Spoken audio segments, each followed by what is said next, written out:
Good evening. The sudden death of a 7-week-old baby girl is being blamed on a type of cot. The coroner has condemned the design and has issued a warning to all parents. Grace Roseman died at her home in Haywards Heath last year, as Malcolm Shaw now reports. A life cut tragically short. Grace Roseman was just 7 weeks old when she died of asphyxia. The baby had been lying in a bed nest cot like this, fixed to the side of her parents' bed at the family home in Haywards Heath. But Grace became caught with her head over the half-folded down side, cutting off the blood supply to her brain. Her mother, Esther, came back from having a bath to find Grace's lifeless body in the crib. Today, a coroner found her death was accidental, but raised serious concerns about the safety of the product. One point I want to make is what you heard from the coroner's findings is that there are still thousands of the cots out there which could be used in exactly the same way as Esther and I had used the cot. And also, having heard it's now in the open what bed nest, their sort of theory of what happened was to blame our other daughter, I would personally, I don't think anybody should be buying any products from a company as despicable as Bed Nest. They just don't care. It's as simple as that. They do not care. The company which makes the bed nest told the inquest it was designed to make it safer for parents to have their baby sleep alongside them and had passed safety tests, but it had now been modified to prevent it being left with the side in the half-raised position, and they tried to contact customers who'd bought the crib. The coroner expressed concern that fewer than half of the customers have been traced so far, leaving more than 3,000 cribs floating around somewhere, unmodified and possibly being sold second-hand, and she accused the company of showing a lack of compassion over Grace's death. The Rosemans were given their bed nest by a relative without the instructions, which had been thrown away, but a test carried out for trading standards concluded that the product itself cannot be regarded as safe, a finding that's tragically come too late to save little Grace Roseman. Malcolm Shaw, ITV News, Horsham. Well, in a statement from Bed Nest, the company has apologised to the family and says it is taking action on all of the coroner's recommendations. A full statement is on our website.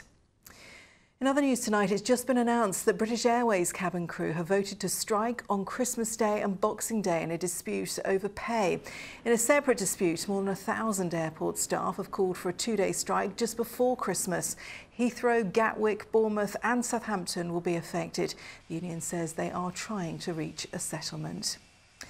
Rail passengers endured another day without trains on Southern Rail today. Talks between rail bosses and the unions have ended without agreement. So last night, passengers protested at Victoria Station, calling for the government to step in. Andy Dickinson reports. Grayling out! Grayling out! Chris Grayling out is the cry. The Transport Secretary, increasingly the focus for commuters, brought to breaking point by another day of strikes. But it's not just workers affected by the ongoing industrial action. Matthew Collett-Leslie has autism and is struggling to get to school in Heathfield. It's very stressful at the moment. It's very tiring. Even leaving at 6 a.m, he still gets there an hour late. I normally have to get a train to Eastbourne, but at the moment I have to get a bus to Eastbourne and then another bus to Heathfield. So that takes me 4 hours where it normally takes me 2. I'm sitting my mock GCSE, so I'm going to be late to them, so I'm not going to get the grades I need, and it's practising for my end of the year exams, and it could mess it all up. This protest last night exceeded expectations, whereas the breakdown in talks between Southern Rail and Drivers' Union ASLEF surprised no one. This isn't about the unions, this is about the government failing to get Southern to adhere to the contract. The unions aren't helping, I'm not going to deny that, but actually what we need is the government to stand up, put Southern in special measures, take away the contract and give us our trains back. Horsham Station was like so many this morning, empty but for parked trains. Southern Rail's owners go via Thameslink saying they're disappointed that a practical offer was not accepted by the unions. Well, we're incredibly sorry. You know, we do not want to be alienating the customers and the passengers. I spend most of my time promoting this railway. I want a well-invested, greener railway. I want a safer operation. And I make it quite clear, this isn't about leverage, this isn't about money. This is purely about what we say it's about safety. Chris Grayling! Mr Grayling himself says he will not talk to the unions until they call off strike action. But with another walkout by the RMT planned for Monday, longer journeys for commuters and schoolchildren alike almost certainly lie ahead. Andy Dickinson, ITV News. A 15-year-old girl who stabbed her friend in the chest at their school in Hampshire has been detained for 10 years. The girl, who can't be named for legal reasons, was obsessed with serial killers. She was convicted of attempted murder last month. A pensioner from the Isle of Wight with terminal cancer killed his wife before hanging himself. An inquest has heard today.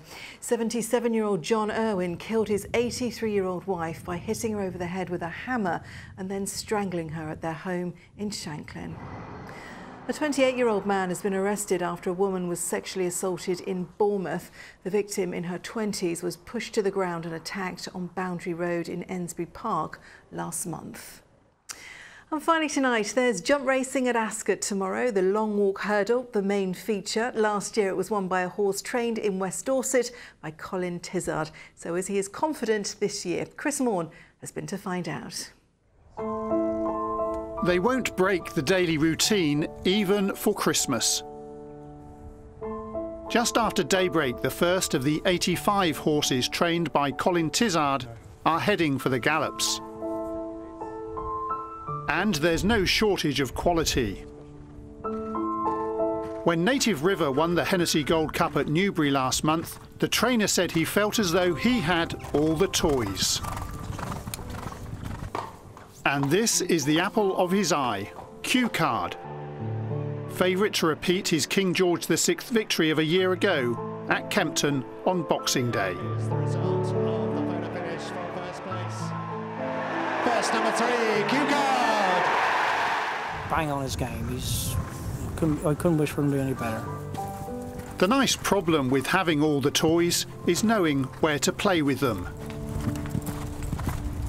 The racing media want to know if Tizard will pitch Thistlecrack on the near side here and unbeaten in his last 8 races against Q Card on Boxing Day, or if that inter-stable clash will wait until the Cheltenham Gold Cup in March. People like myself dream of having these type of horses, and you've got to enjoy it as well, because this won't happen forever. You know, we won't get these really high-class horses.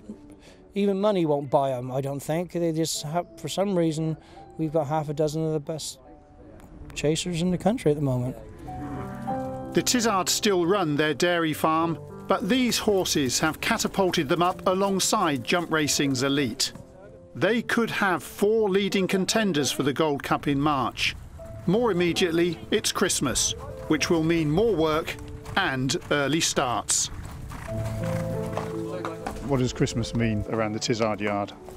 It means it's busy. Everybody on Christmas Day, everybody works the morning. So they all come in, we all get stuck in and get done by sort of 10 o'clock, 10:30. I'm one of the lucky jockeys that can have a bit of Christmas dinner and stuff, and I'll enjoy it as best I can. We get a couple of days before Christmas Day off, and then obviously Boxing Day is when I hope to open my present. Our Christmas will be all what happens on Boxing Day, and that next week there's a lot of racing on. It's all right for the kids, Christmas. Now, what does the weekend weather have in store? With all the details tonight, here's Simon Parkin. From sleet to the slopes, driving through Europe, Eurotunnel the Shuttle sponsors ITV Meridian weather. Good evening, and you'll be pleased to know it's going to be an all-right weekend. Well, as long as you don't mind it being too grey, because the main theme is cloudy but settled. Certainly will stay dry. Temperatures down a smidge, but nothing too out of the ordinary for this time of year. But high pressure very much sticking in charge through the weekend. It's with us Sunday and into Monday, keeping the weather fronts well and truly at bay. It's not until the middle of the week that things turn a little bit more unsettled. But between now and then, well, it's just a bit dull and boring, to be honest, with some clear spells tonight, hence we've got the usual mist and murk. The cloud blanket meaning it's not too cold, frost-free, with temperatures no lower than around 6 or 7 degrees. And those light winds will mean that mist will be a bit slow to clear in places first thing tomorrow morning. Generally, it's a grey day, a lot of cloud on top of us. There will be a few bright spells developing, particularly towards the north through the afternoon. So a glimpse of blue sky not out of the question, but mostly it's an overcast story. Temperatures down a degree or so, but still in double figures. Winds staying light across the board, and then a chilly night to take us into Sunday. Sunday itself, better chance of seeing more in the way of bright spells, but look at those temperatures, certainly feeling a bit cooler.